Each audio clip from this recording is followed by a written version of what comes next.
சுற்றி வருகிறபடியால் நான் முதல் மோதகம் இனிப்பாக செய்கிற மோதகம் எப்படி செய்வது என்பதை செய்து காட்ட போகிறேன்.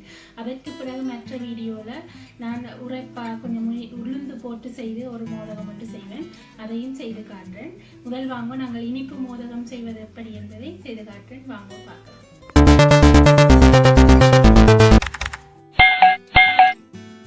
இப்போ மோதகம் செய்கிறதுக்கு நான் சர்க்கரை எடுத்து வச்சுருக்கேன். இதில் இப்போ 100 கிராம் இருக்குது. இதை இப்போ நான் போட்டு கொஞ்சம் சூடற விட போகிறேன். ஏனென்றால் வடிக்கணும் முறைக்கா. அதுக்கு ஒரு 60 மில்லிலிட்டர் தண்ணி விட்டு கொஞ்சம் சூடற விடுவோம்.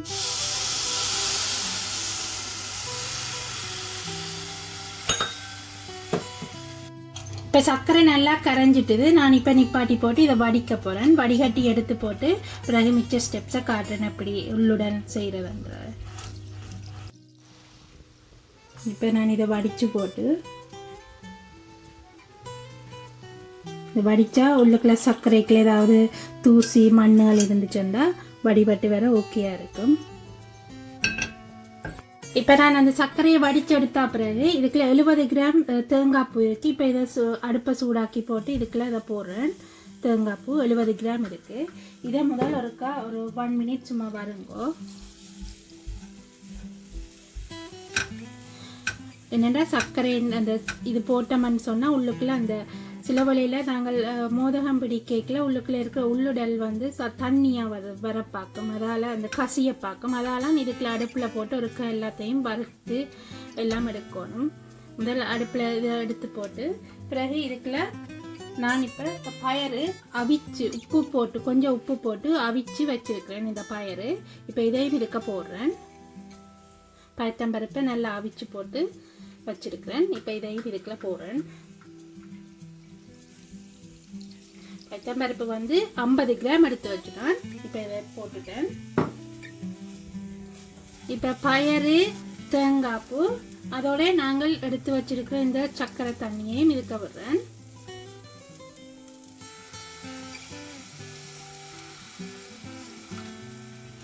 நான் எடுத்தது 100 கிராம் சர்க்கரை தான் எடுத்தேன். உங்களுக்கு இனிப்பு கூட வேணுமெண்டா நீங்கள் இனிப்பு கூட போட்டு செய்யலாம். இப்போ சர்க்கரை தண்ணி தேங்காய் பூ பயறு இவ்வளோத்தையும் இதுக்க போட்டு நல்லா நாங்கள் இந்த தண்ணி பத்து மட்டும் நாங்கள் இது சூடால் கிளறி கொண்டு இருக்க வேணும். நல்லா தண்ணி வற்ற வேணும். தண்ணி வற்றினா தான் அந்த உள்ளுக்குள்ள நாங்கள் உள்ளுடன் வச்சு பிடிக்கல மோதகம் கசியாமல் இருக்கும். இப்போ நான் சரியாக 5 நிமிஷம் இந்த தண்ணி வத்துறதுக்காண்டி அடுப்பில் வச்சு ஒருக்கா கிளறி கொண்டு இருந்தேன். இப்போ 5 நிமிஷமாக கிளறி அந்த தண்ணியெல்லாம் ஓரளவு எடுபட்டுட்டுது. இப்போ கொஞ்சமாக தான் இருக்குது, பெரிய தண்ணி அண்டி இல்லை. இப்போ இந்த ஸ்டேஜில் வந்து நான் 1 டீஸ்பூன் அளவு ஏலக்காய் பவுடர் போடுறேன். 1 டீஸ்பூன். மற்றது பயறு வந்து நான் கூட தான் போட்டேன். ஏனென்றால் அந்த சத்தந்த வழியால் நீங்கள் வேணுமெண்டா பயரை குறைச்சி தேங்காய் பூவை இன்னும் கூட்டி போடலாம். அது பயறு குறைச்சி போட்டது கூட்ட போட்டது சின்ன பிள்ளைகளுக்கு சத்தம் இருக்குமென்றதுக்காண்டி கூட போட்டேன். நீங்கள் குறைச்சி பார்த்து போடலாம். இப்போ நான் இந்த ஸ்டேஜில் இறக்குறேன். எல்லாம் நல்லா கையில் பார்க்க தெரியும் உங்களுக்கு தண்ணி தன்மை குறைஞ்சிட்டு சரியா. இப்போ இந்த பதத்தில் ஸ்டாப் பண்ணுவோம். 5 நிமிஷமாக சரியாக கிளறி வச்சேன். இப்போ ஏலக்காய் பவுடரை போட்டு கிளறி போட்டு இதை ஸ்டாப் பண்ணுவோம். இப்போ நான் குழைக்கிறதுக்கு மோதகத்துக்கு இதில் வந்து 100 கிராம் வெள்ளமாக எடுத்து வச்சு அவிச்ச வெள்ளமாக எடுத்து வச்சுருக்கிறேன். இப்போ இதை போடுறேன். இதுக்கு கோதம்மா இது இப்போ 100 கிராம்.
90 மில்லிலிட்டர் தான் விட்டேன் நான். அது வந்து உங்களோட மாவிண்ட பதத்தை பொறுத்தது. மாவு வந்து சில வழியில் கூட தண்ணி இழுக்கும், இல்லாட்டி குறைய தண்ணி இழுக்கும். அப்படி தச்சுமே நீங்கள் குழச்சிட்டு போய்க்க தண்ணி கூடிச்சுருந்தா கொஞ்சம் வெள்ளை மாவை தூவி போட்டு கோதுமை வெள்ளை மாவை கொஞ்சம் தூவி போட்டு செய்கிறீங்கன்னா ஓகேயாக வரும். இப்போ பாருங்கள், இந்த கையில் ஒட்டை இல்லை, இதான் பதம். இந்த பதத்தில் நான் இதில் கையில் கொஞ்சம் எண்ணெய் போட்டுட்டு இன்னும் கொஞ்சம் இதை இது நல்லா கையில் பிரட்டி போட்டு இருக்கா வேணுங்க. அப்போ என்ன காயாது எண்ணெய் போட்டால்.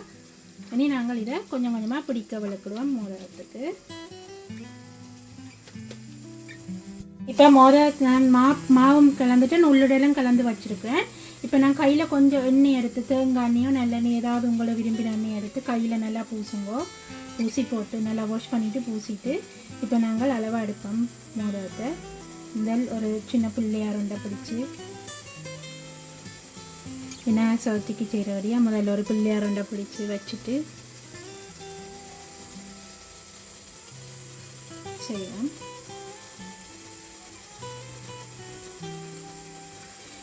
இப்படி ஒரு சின்ன ரவுண்ட் ஆக்கி போட்டு இப்படி அமர்த்தி போட்டு இந்த சைட்டை நல்லா அப்படி செய்து வாங்க.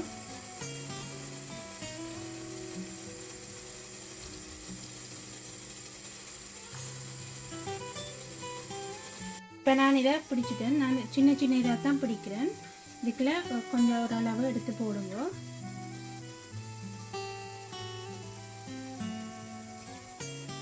உள்ளே உங்களுக்கு கூட விருப்பம் என்றாலும் கூட வைக்கலாம். ஆனால் ஓரளவு கொஞ்சமாக வச்சா தான் நாங்கள் பிடிச்சி மோதகம் பிடிக்க ஓகேயாக இருக்கும்.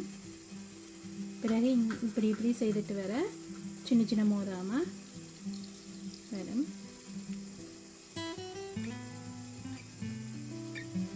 வெடிக்கவும் மாட்டுது. இப்படி செய்துட்டு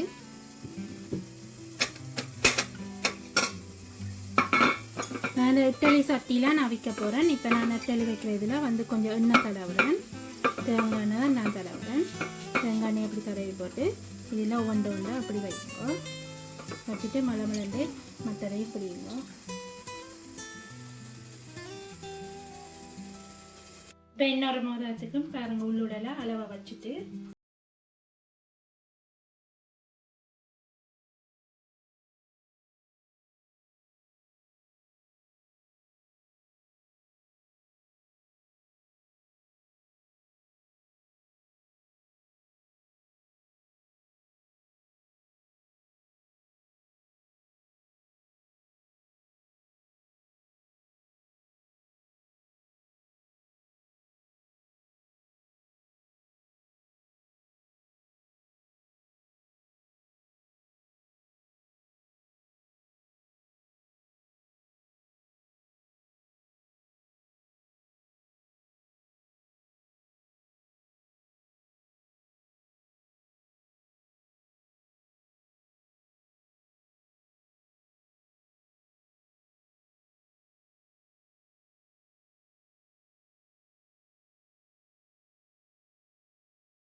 இது பாருங்க, செய்து பார்த்துட்டு எப்படி இருக்குன்னு சொல்லுங்க.